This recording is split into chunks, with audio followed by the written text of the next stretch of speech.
Selamat malam Bapak, Ibu, Saudara yang terkasih.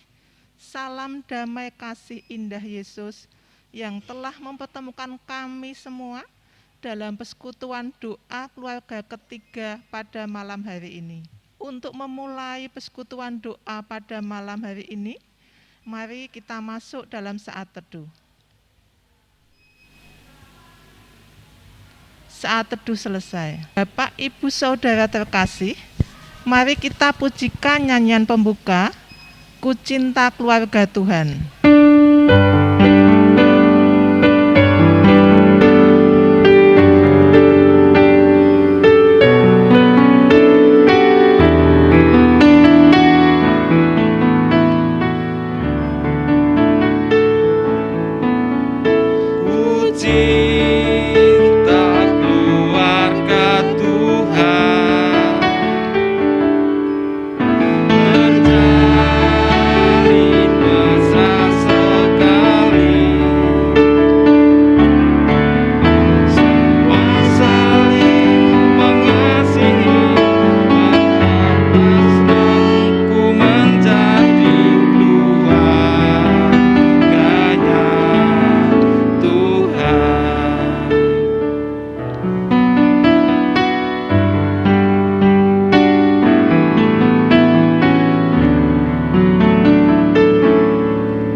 Bapak, Ibu, Saudara yang terkasih, marilah kita masuk dalam doa pembukaan yang akan saya hantarkan. Selamat malam Tuhan Yesus, terima kasih untuk kesempatan hari ini kami dapat melakukan persekutuan keluarga secara online. Kiranya Engkau menyertai persekutuan doa ini dari awal hingga akhir. Dan berkati pembawa firman, biarlah Engkau tutup dan bungkus dengan darah-Mu, sehingga firman yang akan disampaikan hanya berasal daripada-Mu saja. Dalam nama Tuhan Yesus kami telah berdoa, amin. Bapak, Ibu, Saudara yang terkasih dalam Yesus Kristus, marilah kita pujikan PKJ 15, Kusiapkan hatiku Tuhan.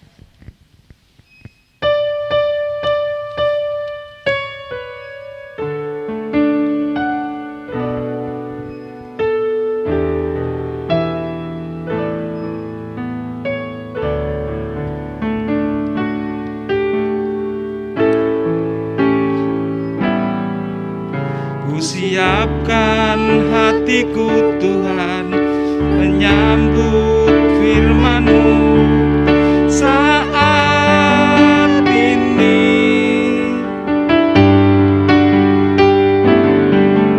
Aku sujud menyembah Engkau dalam hadirat-Mu saat ini. Curahkanlah pengurapan-Mu kepada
kita memasuki renungan, dipersilahkan kepada pembawa firman untuk menyampaikan firman.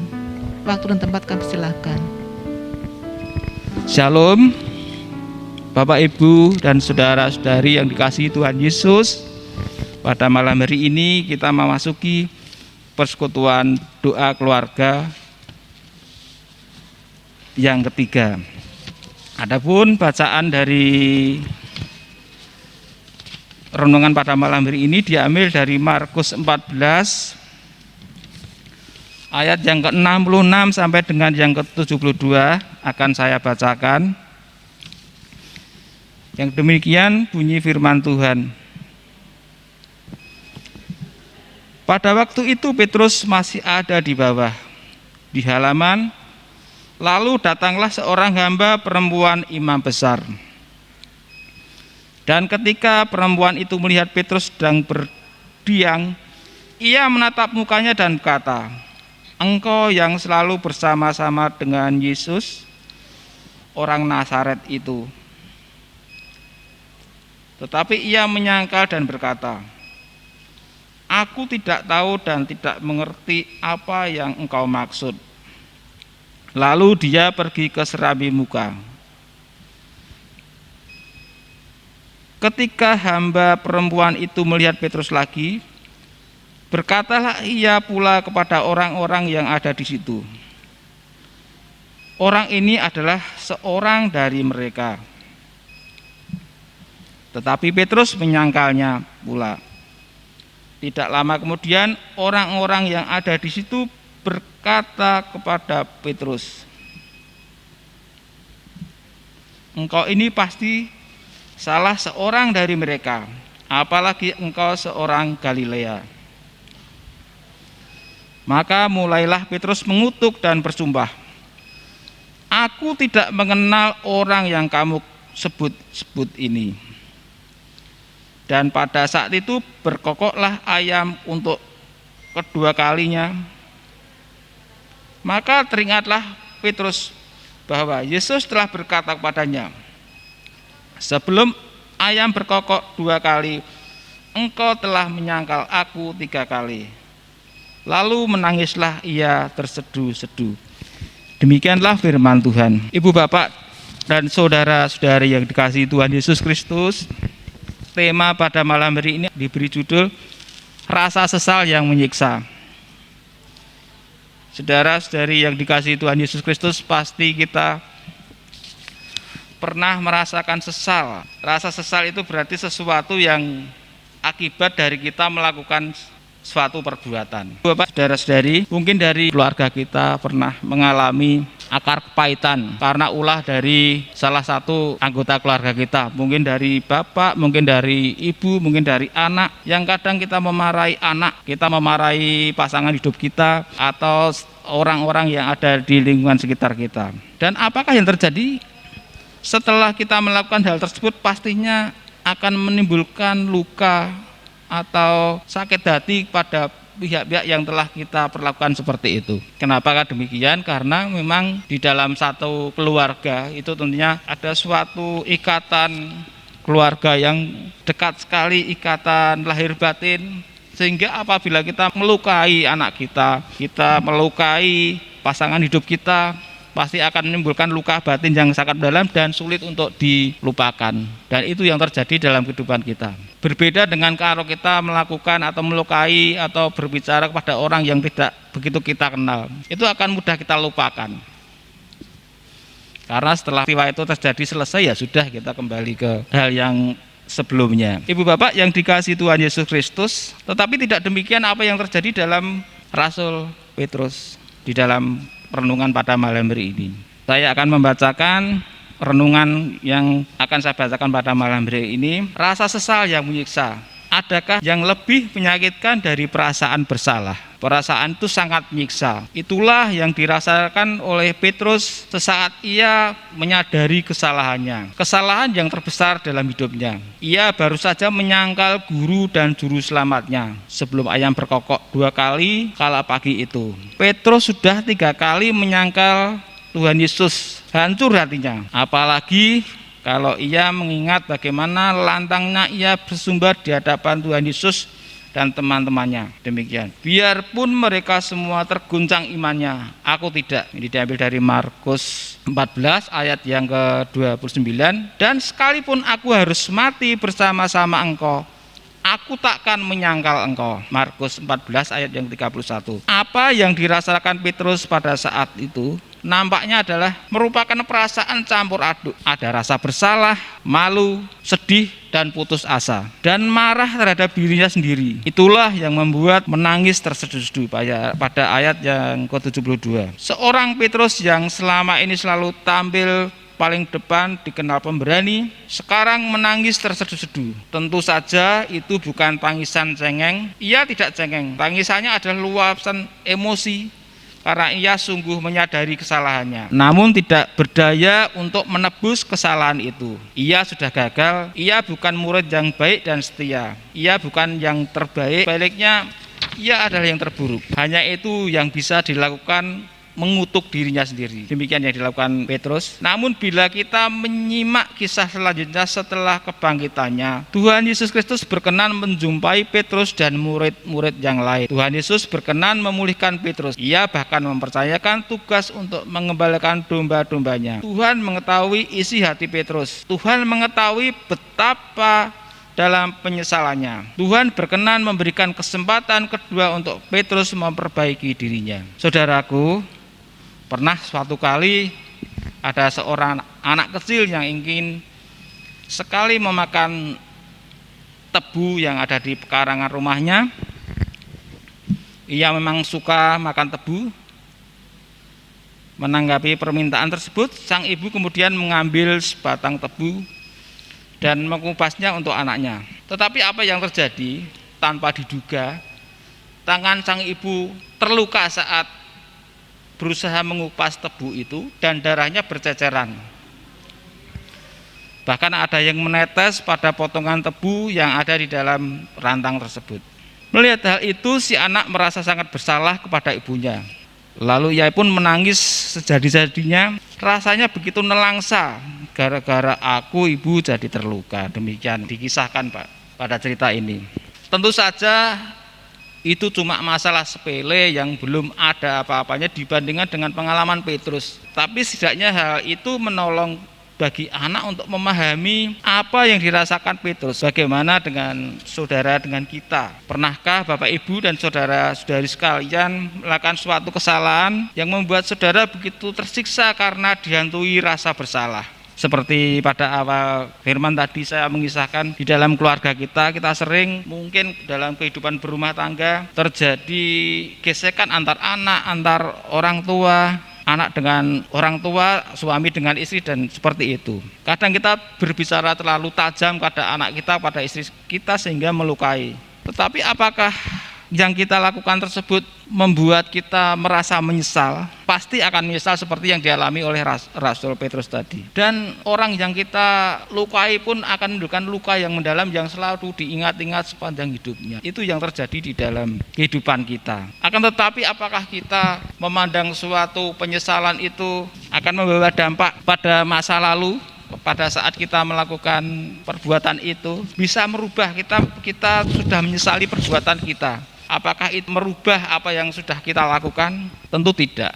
Apa yang kita lakukan adalah suatu pengalaman dalam kehidupan kita. Tetapi dengan membawa pengalaman ini dalam kehidupan yang akan datang, paling tidak apa yang dilakukan kita, apa yang kita sesali tersebut akan membawa perubahan dampak besar dalam kehidupan kita di hari-hari yang akan datang. Kalau kita merasa dulu sudah melakukan hal-hal yang mencederai pihak lain, anak kita, entah istri kita, dari peristiwa tersebut kita menyesal di hadapan Tuhan, dan itu kita jadikan pengalaman kita untuk menghadapi persoalan kalau ada peristiwa yang akan terjadi di kemudian hari. Itulah yang terjadi seperti Petrus juga, kita pun demikian.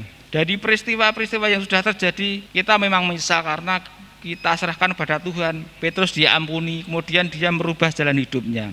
Kita pun demikian sebagai umat yang hidup pada saat ini. Dari pengalaman tersebut, rasa sesal tidak akan membuat dampak apa-apa pada masa lalu, tetapi menjadi bahan perubahan bagi kita, perubahan yang berdampak besar bagi kita di kemudian hari. Karena itu saudaraku, curahkanlah isi hatimu bagaikan air di hadapan Tuhan. Diambil dari Ratapan 2 ayat yang ke-19.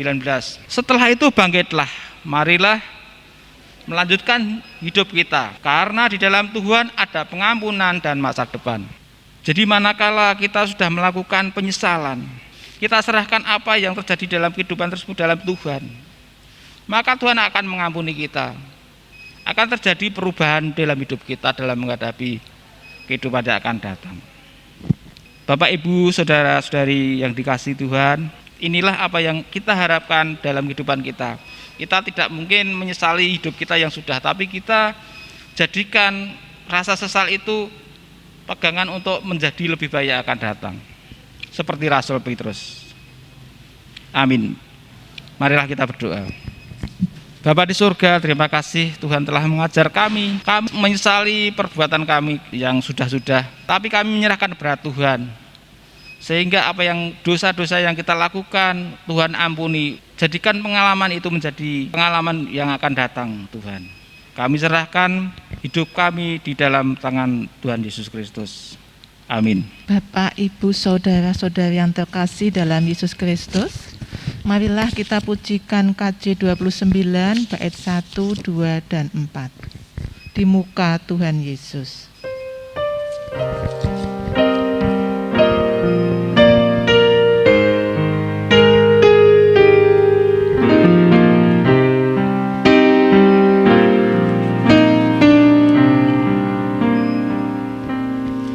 Di muka Tuhan Yesus, betapa hina diriku, ku bawa dosa-dosaku di muka Tuhan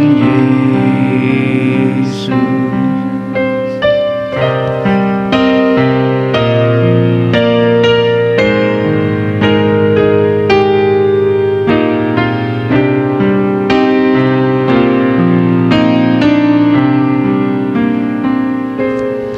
Di muka Tuhan Yesus, ku insaf akan salahku, bertobat kini hatiku, di muka Tuhan Yesus.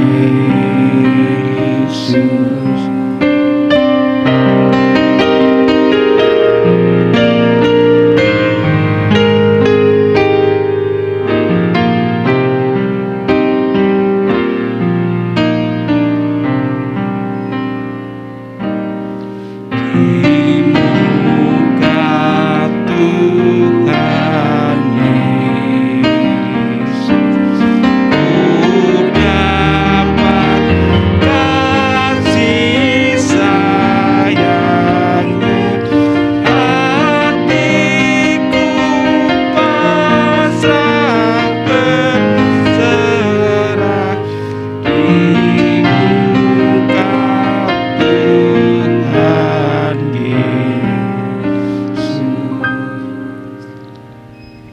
Untuk doa syafaat dan penutup, kami serahkan kepada Pak Yuga. Mari kita bersatu di dalam doa. Tuhan Bapa yang bertata di kerajaan surga, terima kasih Tuhan. Pada malam hari ini kami boleh berdoa, kami boleh bersyafaat.